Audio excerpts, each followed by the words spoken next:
that you launched your own running program, you're growing your own personal brand.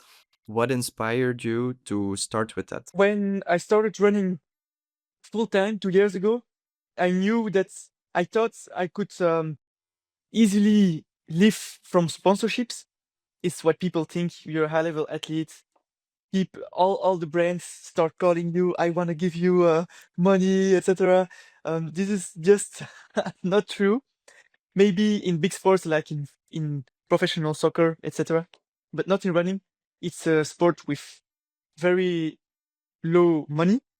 So I knew I didn't had to rely on other people. I should not wait, but start to grow my own social media in order to become interesting for the brands. And that's why I decided 2 years ago to start growing my Instagram account, which now grew in 2 years' time to almost 100K followers right now. And now I see like I can live for my social media, which is super nice. Where Mm. brands, they just want eyeballs, and having eyeballs through an Olympian is very nice. And so they contact me, and then I have to make a little choice of like, does this brand fit my personal values, which is super important. And then I work with certain brands like my sports nutrition brands, 60 Sports Nutrition, etc.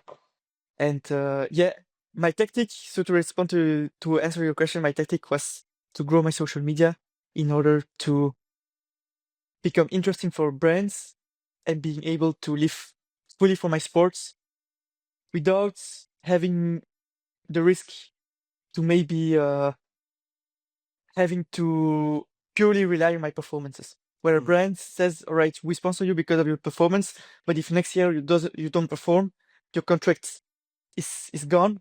While right now I'm a bit in the dip. I don't perform like now already for quite some months, but I still have a good income because of my social media. Yeah. And where does the running program fits into this? It's also because this is a part of self-sustaining you in your Right. running journey. Yeah. And so beside my training, my social media, I also created a whole training program, which is super qualitative. And so there, again, this allows me to also live professionally from athletics.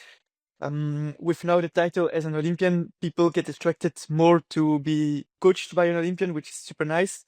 And I also think there is a big value of being trained by an Olympian because I didn't get there just like that. I had to gain a lot of knowledge. I'm in contact with the best coaches in the world, with the best physios in the world. So I have a whole knowledge base, like a gold mine of knowledge, which I then put in a training program with videos, training guides, and also training, which is super nice. And then there, yeah, people can train for a marathon, half marathon, etc. And for me, it allows me as well to have income, which is independent from my performances. Hmm. Yeah. I'm a part of the program as well, actually. So I quite know how good it is, but what was like the biggest thing before you started that you wanted to offer people with your program that you felt was missing in other programs? So, in complete transparency, there are a lot of good programs in the world. Like, it just depends what your personal preference is. Also, one training plan doesn't fit everyone. It's not like I I recommend people to follow my training, but I cannot promise that they will run a personal best with my training because everyone's physiology is different, and it's like otherwise every professional athlete would have the same coach, Mhm. but different coaching styles fit different persons. So a lot of people run PBs, personal best, with my training program, which is really nice. So it just proves that the training philosophy I put into the training program is really good.